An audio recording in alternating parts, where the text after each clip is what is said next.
इनके जरिए programme organise किया गया। हमारे साथी नरेंद्र वर्मा जी, जिला अध्यक्ष राणे साहब, स्टेज पर बैठे हुए तमाम पार्टी के लीडरान, इस इलाके के मौजूद तमाम मेहमान और आज के इस प्रोग्राम में आए हुए तमाम बुजुर्गों, माँ बहनों और नौजवान साथियों, सबसे पहले मैं वर्सोवा तालुका राष्ट्रवादी कांग्रेस पार्टी का तहे दिल से शुक्रिया अदा करता हूं कि आप लोगों ने आज हम लोगों का सत्कार रखने का काम किया। हम आपको दिल की गहराई से आपका शुक्रिया अदा करने का काम किया। साथ ही साथ जिन हालात में आज यहाँ पे ये जलसा रखा गया, पूरे मुल्क में एक अलग तरह के हालात हैं और पिछले 6 सालों से इस मुल्क के अंदर जो हुकूमत पे गामजन है वो पूरी तरह से मुल्क के माहौल को बिगाड़ने की हर मुमकिन कोशिश करने का काम कर रहे हैं। और जिस पार्टी का पूरा एजेंडा ही हो कि एक विशेष धर्म के आधार पर मुल्क को चलाया जाए और मुल्क में जो अक्सरियत है उसको इकट्ठा करके हुकूमत करने का काम किया जाए, इस तरह से पूरी सियासत इस मुल्क की बनाने की कोशिश हो रही है। लेकिन महाराष्ट्र में भी चुनाव हुए, महाराष्ट्र में नतीजे आने के बाद जिस तरह से हालात बने आपको पता है। और जिस दिन नतीजा आया, टीवी वालों ने मुझसे पूछा कि क्या होगा। हमने कहा कि राजनीति में कभी भी कुछ भी हो सकता है। और उसी दिन के बाद महाराष्ट्र में एक नई हलचल शुरू हो गई। लोग कह रहे थे कि भारतीय जनता पार्टी के साथ राष्ट्रवादी कांग्रेस पार्टी सरकार बनाएगी। पूरे हिंदुस्तान में मशहूर था कि हिंदुस्तान में जो होम मिनिस्टर हैं भारतीय जनता पार्टी के, उन्हें चाणक्य के रूप से अमित शाह जी को जाना जाता था। लेकिन पवार ऐसी चाल चली कि जो तथाकथित चाणक्य था उसको मात देने का काम राष्ट्रवादी कांग्रेस पार्टी के नेता ने करने का काम किया और एक नई सियासत की शुरुआत महाराष्ट्र की धरती पे हुई। शिवसेना, राष्ट्रवादी कांग्रेस और कांग्रेस पार्टी की मिलीजुली सरकार इस महाराष्ट्र में बनी। जब ये तय हुआ कि हम लोग सरकार बनाएंगे तो पवार साहब ने, प्रफुल्ल भाई ने मुझे जो कॉमन मिनिमम प्रोग्राम बना उसमें हर मीटिंग का हिस्सा बनाया और बोले जो भी कार्यक्रम बनेगा अक़लियतों की हिफाजत के कार्यक्रम बने, ये आपको हम वहाँ बिठा रहे हैं, इसलिए वो पूरी तरह से तीनों पार्टी को आप उसमें सहमति बनाने का काम करो। बहुत सा कार्यक्रम बना है, फैसले होंगे, जैसे जैसे फैसले होंगे आपके सामने चीज़ें आएंगी कि ये हुकूमत आपके लिए क्या कर रही है। प्रफुल्ल भाई यहाँ पर बैठे हैं, मुझे जिम्मेदारी दे दी, बोले आपको एक्साइज डिपार्टमेंट संभालना पड़ेगा। मैंने बोला भाई आप एक्साइज डिपार्टमेंट दे के क्या मुझे पूरी कौम से अलग करने का काम करेंगे, मुझे डिपार्टमेंट नहीं चाहिए।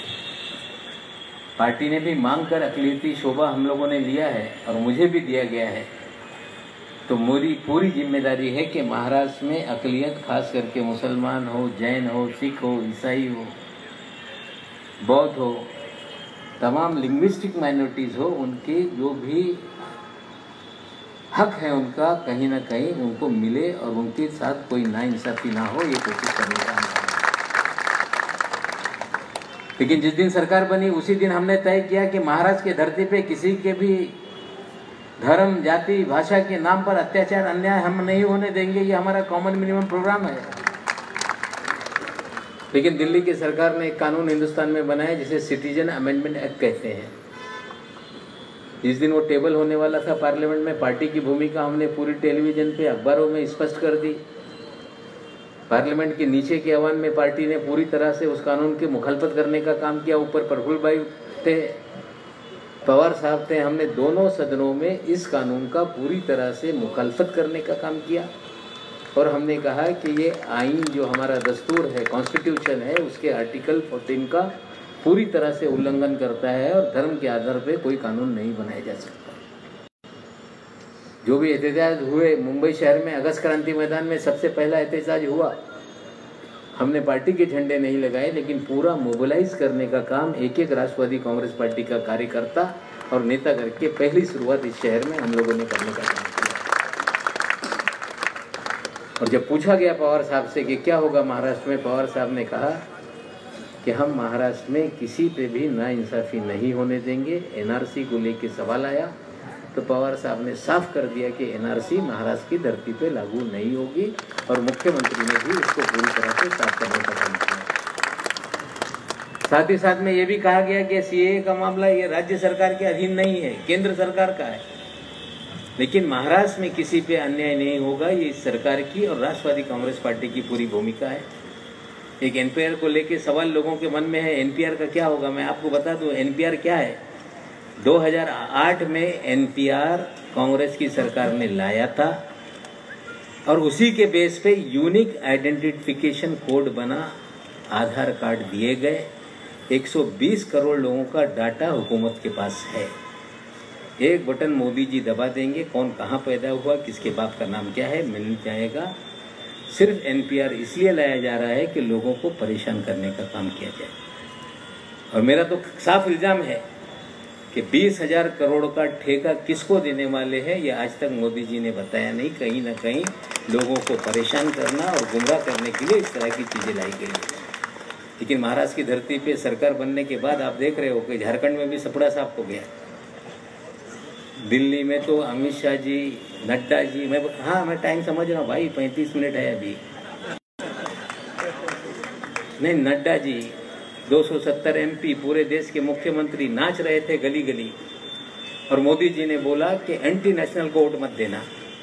और देश की, दिल्ली की जनता ने बीजेपी को वोट ना देकर ये साबित कर दिया कि एंटी नेशनल अगर कोई है तो भारतीय जनता पार्टी है। हम लोग आप लोगों से गुजारिश करते हैं कि सरकार हमारी है, आपकी है, जनता की है।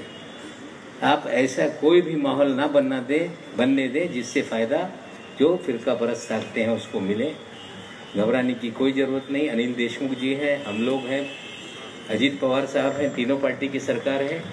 पूरी तरह से तमाम शहरी जो भी यहाँ के सिटीजन हैं उनके हुकूक की हिफाजत की जिम्मेदारी हम लोगों पे है, और हम पूरी तरह से जिम्मेदारी निभाएंगे। इन्हीं चंद बातों के साथ अपनी बात खत्म करता हूँ। धन्यवाद। जय हिंद, जय महाराष्ट्र।